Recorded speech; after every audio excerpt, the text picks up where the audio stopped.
India toss में नहीं हारी थी। टीम इंडिया रोहित शर्मा के विकेट गिरने के बाद भी नहीं हारी थी। टीम इंडिया विराट कोहली के गिल्लियां उड़ जाने के बाद भी मैच नहीं हारी थी। टीम इंडिया सूर्य कुमार यादव, श्रेयस अय्यर या रविंद्र जडेजा के फ्लॉप होने पर नहीं हारी। टीम इंडिया विराट और केएल राहुल के बीच में वो जो 11 से 40 ओवर के दौरान जो कुछ पार्टनरशिप हुई उसमें लगे सिर्फ 2 चौकों की वजह से भी नहीं हारी। टीम इंडिया इसलिए भी नहीं हारी क्योंकि 7 विकेट आखिर तक रह गए थे और 6 विकेट से ऑस्ट्रेलिया की जीत हुई।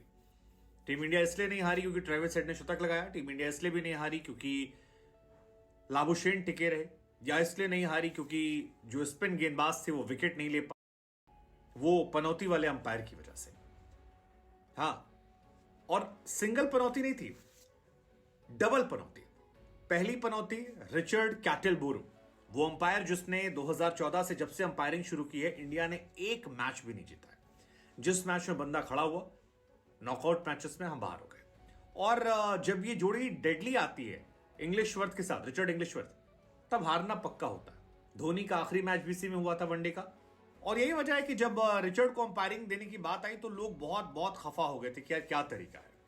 सेमीफाइनल में क्योंकि रिचर्ड बाबू हमारे साथ नहीं थे, रिचर्ड को भेज दिया गया था ऑस्ट्रेलिया साउथ अफ्रीका के मैच में, तो अपनी पनौती को वहां लेकर चले गए थे। लेकिन उनकी पनौती उनके साथ लौटी जब वो India versus Australia final match में अंपायरिंग करने आए, और वहीं से लोगों को लगना शुरू हुआ कि यार मामला जो है बड़ा मुश्किल हो जाएगा, और वो मुश्किलात देखने को मिली। रिचर्ड और इंडिया का रिश्ता जो है वो 2013 में इंडिया ने चैंपियंस ट्रॉफी जब जीती थी उसके बाद से शुरू हुआ था। फाइनल मुकाबला था और इयान काउल के साथ वो अंपायरिंग करने पहली बार पहुंचे थे, और इंडिया उस मैच में श्रीलंका से हार जाती है, उस श्रीलंका से जिसे हमने 2011 में बढ़िया से हरा के भेजा था। सो वो पहला मौका होता है जब ये पनौती हमारे पास आती है।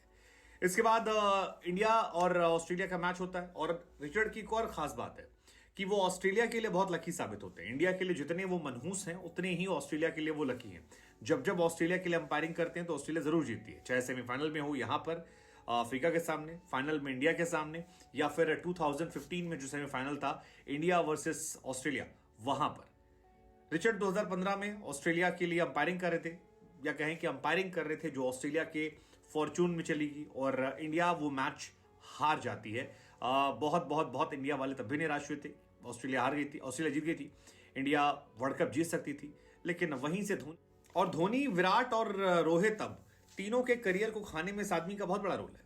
मतलब महेंद्र सिंह धोनी का last ODI world cup as a captain Richard की अंपायरिंग में रहा जब 2015 में सेमीफाइनल मुकाबला था। इसके बाद 2016 में धोनी ने last time T20 world cup में कैप्टनसी की, और उसमें भी रिचर्ड बाबू आ गए थे, और रिचर्ड ने वहां पर अंपायरिंग की। सामने वाली टीम वेस्ट इंडीज थी, इंडिया हारी और वो पहुंच गई।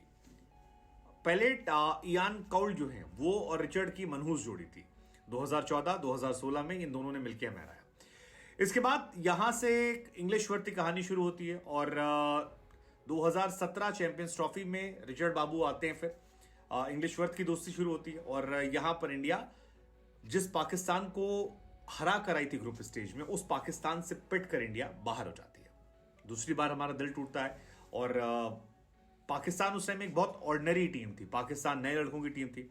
इंडिया की टीम में तमाम बड़े नाम थे, रोहित, विराट जैसे दिग्गज खिलाड़ी थे जिनको काफी ज्यादा उस टाइम वर्ल्ड क्रिकेट में डोमिनेंस था। खासतौर पर विराट कोहली 2016 में अपने पीक पर थे। रोहित शर्मा भी उस दौर में शतक, दोहरा शतक दबा के लगा रहे थे। लेकिन इंडिया वहां से डाउनफॉल में जाती है, और गिरते गिरते इंडिया जो है बाहर हो जाती है। इसके बाद रिचर्ड बाबू का यहां भी दिल नहीं भरता है। 2019 में ये फिर आते हैं, और उस मैच में जिसमें धोनी का वो आखिरी मैच, रिचर्ड इंग्लिशवर्थ और रिचर्ड कैटलबोरो जो हैं, ये दोनों उस मैच में अंपायरिंग करते हैं, और इंडिया की उस मैच में फिर लग जाती है। वो मैच विराट कोहली की ओडीआई कैप्टेंसी के आखिरी मैचों में होता है। वो मैच महेंद्र सिंह धोनी का आखिरी इंटरनेशनल मैच साबित होता है, और उसके बाद इनकी मनहूसियत इतनी छाती कि धोनी फिर ग्राउंड पे नहीं आते हैं ब्लू जर्सी में। हालांकि विराट कोहली के लिए इन्होंने एक मैच में काम कर दिया था, वो स्माइल देके जो 100 करवा दिया था। लेकिन नॉकआउट मैचेस में ये बहुत बड़े अपशगुन है, इतने बड़े अपशगुन है कि जैसे ही इनका नाम निकल कर आया था इंडिया की हालत खराब हो गई थी। लोग बनाने शुरू कर दिए थे यार, और हमने सुबह भी इनफैक्ट कहा था, आपको याद होगा, जब पिछले वीडियो रहते कि भाई इनके खाने में जमाल गोटा मिला दो, ये बंदा रहेगा तो फिर इंडिया को खा लेगा। और देखिए वही हुआ। इंडिया 10 मैच जीत कर आई थी, 10 के 10 मैच। सेमीफाइनल में भी ये जीत कर आई थी, क्योंकि सेमीफाइनल में जनाब को साउथ अफ्रीका और ऑस्ट्रेलिया के मैच को कवर करने भेज दिया गया था। लेकिन जैसे ही जनाब की मनहूसियत का साया इधर आता है, वो रोहित शर्मा जो व्हाइट बॉल क्रिकेट में कभी नहीं हारे थे, कभी भी रोहित शर्मा ने व्हाइट बॉल क्रिकेट में कोई भी फाइनल मैच हारा है, कभी भी नहीं। उनकी किस्मत इतनी मेहरबान थी। वो रोहित शर्मा इतिहास में पहली बार हार जाते हैं, क्योंकि रोहित की किस्मत का जादू जो है रिचर्ड की मनहूसियत के सामने फीका पड़ जाता है और इंडिया एक बार फिर से 2003 की तरह खेलकर हार जाती है।